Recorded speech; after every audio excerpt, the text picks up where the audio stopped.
Welcome back to this week's Inside the Idaho Vandals. Quite a moment this past weekend for the Idaho women's cross country team. A four-peat. Joey Jenkins has more on a WAC champion.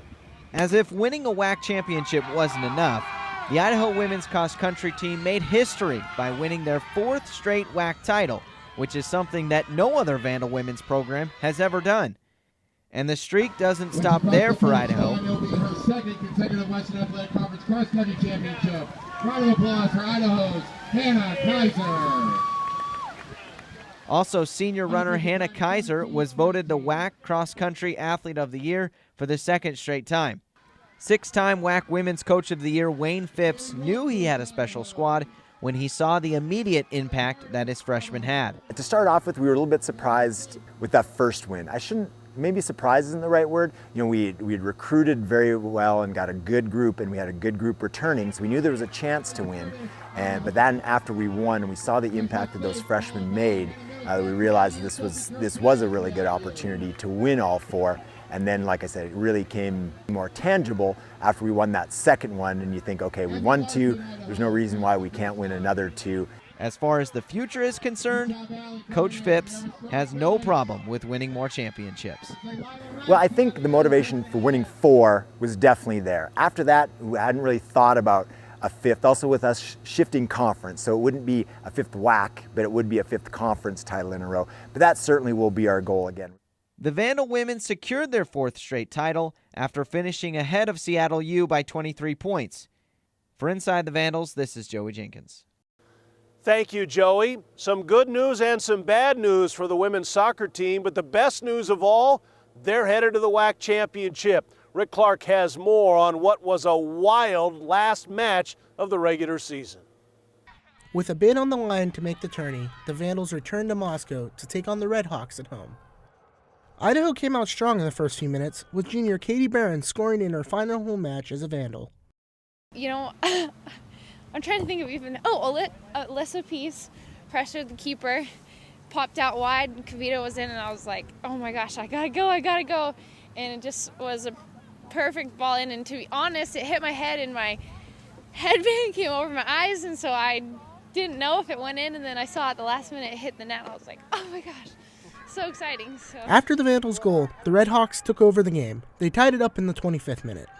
After the goal, the Vandals would continue to battle, but in the 54th minute, the Vandals scored on their own goal, putting Seattle U up 2-1. After that, in an odd series of events, it was then the coaching staff found out that New Mexico State had just upset Cal State Bakersfield, meaning the Vandals were in the WAC tournament. Oh, we were elated. I mean, you know, then we can make some changes. We can get everybody into this game, senior day.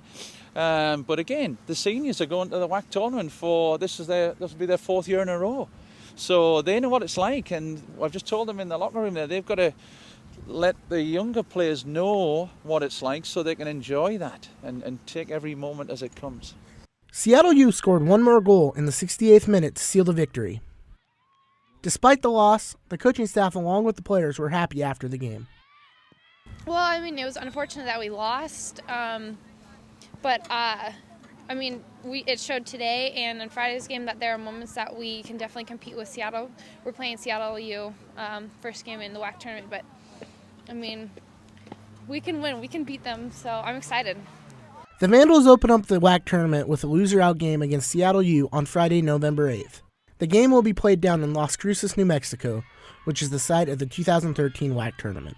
Well, there'll be some recovery because there's some tired legs. You know, every time you got two hard games like that, and you know, all credit to Seattle U. They're not a super physical side, but they play very good soccer and they're athletic. And so it's been two tough games for us, and traveling in between, it's tough for both teams. Now we've got a little bit of recovery time. We'll rest the legs up, but we'll be focusing on what we need to focus on in terms of the tactical adjustments we need to make. Thanks, Rick, and the women's tournament will start this weekend. A former football player is giving back to the community. What's he doing? He's trying to get you into the best shape you've ever been in. Lauren Sanders has more on this former Vandal. It all began this past summer when Trayshawn Robinson would be asked by friends and even strangers, "How are you able to stay in such great shape?" You're so fit, what do you do, what do you do, what do you do? And I'm like, well, I just work out. Like, it's nothing, nothing out of the ordinary to do. But then I started thinking, people are always asking me, they wanted to get into it. So, I mean, I love the Moscow community. It's a good community, and I figured a lot of people would want to come out and do it. This inspired the Moscow Fit Club, a high-intensity workout program that provides results. It's definitely a workout. It's for all groups. Trey will help you along the way if you're, a beginner. He'll push you, which is what you need. But it was good. It's a workout. As a true freshman, Trayshawn began playing football in 2008 for the Vandals as middle linebacker. He started for 3 years and was captain his junior and senior year. Trayshawn Robinson right up the middle. His leadership skills helped bring the team to the Humanitarian Bowl in 2009. People who aren't playing to be, an athlete or play on a professional level love to still do the same kind of workout, because a lot of times they think, well, these are professional athletes doing these workouts, I shouldn't be doing this, but it's not like that. It's supposed to be fun for everybody. Being born and raised in California, Trayshawn has found a second home in Moscow. So being an ex-athlete, this is a perfect place for me to help people get active, do athletic type moves, get fit, feel good about themselves. Trayshawn is offering not only a fun way to work out, but a way to start a healthy lifestyle. While it may seem like these decisions are insignificant, or choosing to eat healthier foods or make exercise a regular part of the day may seem like an insignificant decision, over the course of a lifetime, those small decisions towards healthier lifestyles makes a huge difference.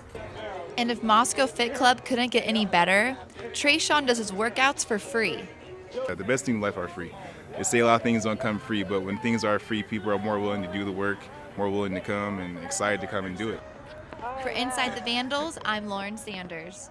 Thank you, Lauren. Always nice to see a former Vandal player giving back to the community after his career or her career is over. That's going to do it for this week's Inside the Idaho Vandals. Next week, we'll take a look back at the last home game of the football season here in the Dome.